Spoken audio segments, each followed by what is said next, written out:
नमस्कार दोस्तों, तो मैं आया हूं आपके सामने आपको बताने के लिए कि किस तरीके से आप 8 यूनिट्स को तैयार कर कर 150 मार्क्स से ज्यादा ला सकते हैं।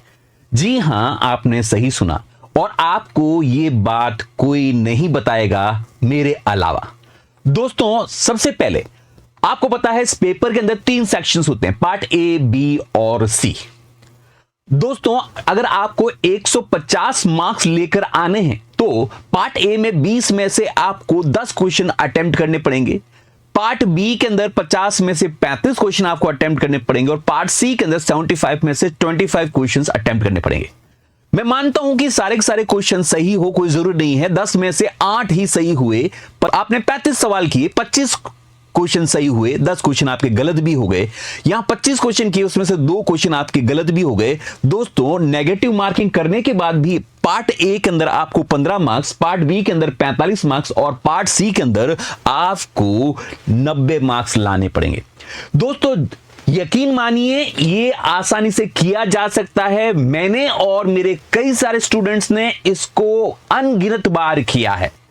दोस्तों, करना क्या है? सबसे महत्वपूर्ण जो डिसाइडिंग फैक्टर है वह है जनरल एप्टीट्यूड।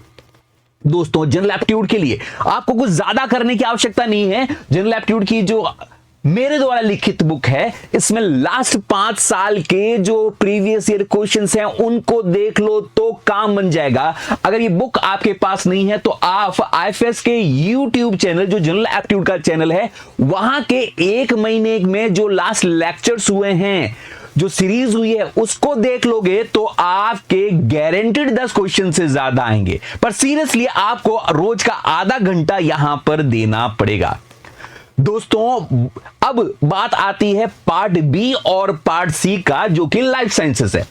मैं वापस आपको एक बार याद दिला देता हूं कि इसके लिए दोस्तों आपको पूरे 13 यूनिट करने की आवश्यकता नहीं है। पार्ट बी और पार्ट सी के लिए किन्हीं भी अपनी स्ट्रेंथ के हिसाब से आप 8 यूनिट को चुन सकते हैं, 150 पार जा सकते हैं। दोस्तों, अगर मेरे से पूछें कि कौन सी यूनिट आपको टारगेट करने चाहिए, तो मैं सलाह दूंगा आप बायोकेमिस्ट्री को फोकस करें, सेल बायोलॉजी को फोकस करें, मॉलिक्यूलर बायोलॉजी को फोकस करें। रीजन भी कि यहां पर पार्ट बी में 4 से 5 क्वेश्चन और पार्ट सी के अंदर आप देख सकते हैं 6 से 8 क्वेश्चन एक्सपेक्टेड है। तो biochemistry, cell biology, molecular biology, cell signalling और जेनेटिक्स, दोनों में से कोई एक यूनिट को टारगेट करें। दोनों ही कर ले तो बहुत अच्छी बात है। डेवलपमेंटल बायोलॉजी को आप जरूर टारगेट करें। प्लांट या एनिमल फिजियोलॉजी में से किसी एक यूनिट को जरूर चुने। दोस्तों, इकोलॉजी या इवोल्यूशन में से किसी एक यूनिट को आप जरूर चुने अपनी स्ट्रेंथ के हिसाब से। और मेथड इन बायोलॉजी में आपको कोई चॉइस नहीं है, उसे अटेम्प्ट करना चाहिए। अगर इन 8 यूनिट को अगर टारगेट करते हैं एग्जाम के लिए, तो मिनिमम आपके 28 से 35 सवाल इस रेंज में पार्ट बी में और पार्ट सी के अंदर 48 से 60 सवाल मिल सकते हैं। और करने कितने भैया? पार्ट बी के अंदर 35 सवाल ही तो करने हैं, पार्ट सी के अंदर 75 में से 25 सवाल ही तो करने हैं। और ये तो 8 यूनिट है। बाकी की यूनिट में थोड़ा थोड़ा देखोगे तो हो सकता है कोई बीएससी या एमएससी की इंफॉर्मेशन से 1-2 एक्स्ट्रा क्वेश्चन सॉल्व हो जाए। दोस्तों, पार्ट बी के लिए आपको एकदम डायरेक्शनल स्टडीज करनी है। आपको 8 यूनिट के अंदर हर जो टॉपिक है उसका जो इंपॉर्टेंट सेक्शंस हैं उसे देखना है, रैपिड रिवीजन करना है सभी टॉपिक्स का। और उसके लिए आप कंप्लीट एनालिसिस जो आईएफएस की वेबसाइट पर अवेलेबल देख सकते हैं कि कौन से टॉपिक से कितने क्वेश्चन आए, या जो ये पीवाईक्यू वाली बुक है इसके अंदर भी सारी डिटेल्ड एनालिसिस दे रखी है। यहां से आप देखकर हर टॉपिक का कम से कम बेसिक कंसेप्ट जरूर पढ़े। दोस्तों, मैं वापस ये सलाह दूंगा कि 8 यूनिट को अगर इस एग्जाम मैपिंग वाली बुक से अगर आप रिवाइज कर लेते हो तो भी आपको 25 से 30 सवाल तो यहीं से मिल जाएंगे पार्ट बी के लिए। This is suggestion from my side. दोस्तों, जो सबसे डिसाइडिंग फैक्टर है वो पार्ट सी है। पार्ट सी में 75 में से करने 25 और कोशिश करनी है कि एक भी गलत ना हो। अब किस तरीके के सवाल आपको पार्ट सी में करने चाहिए। तो आप देखें दोस्तों, तो लगभग इस एग्जाम में 8 से 12 मैच द फॉलोइंग टाइप के क्वेश्चन एक्सपेक्टेड है। 7 से 10 डायरेक्ट क्वेश्चन हैं जिनको आना तो पार्ट बी में चाहिए, पर वो आ गए हैं कहां पर, पार्ट सी के अंदर।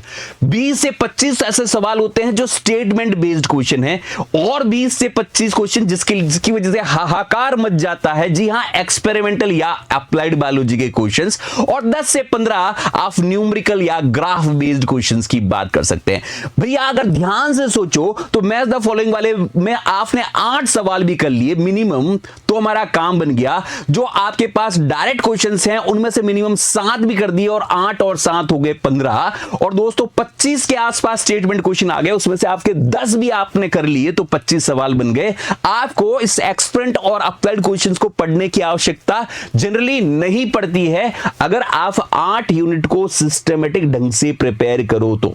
दोस्तों अगर ईमानदारी से आप क्वेश्चन को प्रिपेयर करो, और अब तक जो पार्ट सी के अंदर क्वेश्चंस आए हुए हैं PYQ इस किताब से अगर आप देख लो, तो मेरे हिसाब से आपको निराशा नहीं होगी। आप आराम से 25 के 25 परफेक्ट तरीके से सही कर सकते हो। सबसे महत्वपूर्ण बात यह है कि ये सब चीजें तभी संभव है जब सबसे पहले आपको खुद के ऊपर विश्वास करना है, दैट इज बिलीव योरसेल्फ। और मैं हूं ना आपके साथ भाई, मैं कह रहा हूं आप कर सकते हो, आप में काबिलियत है, आप ईमानदारी से स्ट्रेटेजी को फॉलो तो करो। कैसे आप 150 मार्क्स नहीं ला सकते दोस्तों, उसके लिए डेफिनेटली आपको 10 घंटे पढ़ाई करनी पड़ेगी कम से कम, क्योंकि दिन ही कितने बचे हैं भाई। 6 घंटे आपको कुछ नई थ्योरी जो 8 यूनिट्स है उसकी पढ़नी है, 2 घंटे आपको क्वेश्चन की प्रैक्टिस करनी चाहिए, और 2 घंटे डेली आपको रिवाइज करना चाहिए। और इस पूरी लड़ाई में हम आपके साथ हैं। रोज आपको YouTube पर शाम को 5 बजे आपके साथ अवेलेबल है। आप उन क्लासेस का भी आनंद लें, उपयोग लें, ताकि इस अब की बार 150 पार डेफिनेटली कर ले। और ये कोई काल्पनिक बातें नहीं है दोस्तों, पिछली बार ही देख लो कितने सारे बच्चों ने 150 पार किया है, वह भी आप जैसे ही थे। जी हां, वापस मैं कह रहा हूं, आप जैसे ही थे। वह कोई अति विद्वान इंटेलिजेंट नहीं थे, लेकिन उन्होंने मेहनत की और 150 पार का जो नारा था उसको साकार किया। रैंक फर्स्ट पर तो 180 के आसपास मार्क्स लाए गए, तो आप क्यों नहीं ला सकते भाई। मुझे पूरा विश्वास है आपके ऊपर कि आप ऐसा कर सकते हो, तो फिर आपको खुद के ऊपर कैसे विश्वास नहीं है, और नहीं भी है तो मैं हूं ना हमेशा आपके साथ, आपको हर चीज बताने के लिए कि कैसे मार्क्स लाए जाएं। दोस्तों इंपॉर्टेंट की फैक्टर है कंसिस्टेंसी, कि आपको इन आने वाले दिनों में 15-20 दिन लगातार मेहनत करनी पड़ेगी, क्वेश्चन की प्रैक्टिस करनी पड़ेगी, और चीजों को बार बार रिवाइज करना पड़ेगा। अगर ये 3 चीजें आप CPR कर लेते हैं तो CSR नेट के अंदर डेफिनेट सक्सेस है, डेफिनेट। और सक्सेस है नहीं, मैं तो 150 पार की बात कर रहा हूं। दोस्तों बातें तो बहुत हुई, अभी स्टार्ट करें, खुद ईमानदारी बरतें और खुद के ऊपर विश्वास करें। मेरी तरफ से आपको बहुत बहुत बेस्ट ऑफ विशेस हैं, और मुझे यकीन है आप में से ही कोई एक ऐसा होगा जो 150 पार करेगा। आपका तो हो जाएगा बेड़ा पार, पर अपने आने वाले स्टूडेंट्स, जूनियर्स, फ्रेंड्स को बताइएगा कि जी हां, 1 दिसंबर से जून 2026 के लिए IFS में स्टार्ट हो रहा है लाइव बैच। वह इस बैच का आनंद ले सकते हैं, और अगर वो किसी वजह से लाइव नहीं आ पाते तो उनके लिए भी एक अपडेटेड रिकॉर्डेड बैच अवेलेबल है। जी हां, रेवोल्यूशन 6.1, ये भी अपने फ्रेंड्स को जरूर बताइएगा। This is all from my side. वापस दोस्तों, सारी कहानी का अंत या निचोड़ ये है कि सबसे पहले आपको खुद के ऊपर यकीन करना पड़ेगा। मुझे आप पर यकीन है, बस trust yourself and do what I am saying, because मैं इस एग्जाम को कम से कम 30 बार ये कारनामा कर चुका हूं, और इस शॉर्ट ट्रिक से ये चीज की जा चुकी, इस शॉर्ट ट्रिक से मैं ये कई बार कर चुका हूं, तो आप भी कर सकते हैं। तो जल्दी से अभी से मेहनत करना शुरू करिए। ओके, बाय बाय फ्रेंड्स, मिलते हैं अगले इंटरेस्टिंग सेशन में। Bye bye, take care.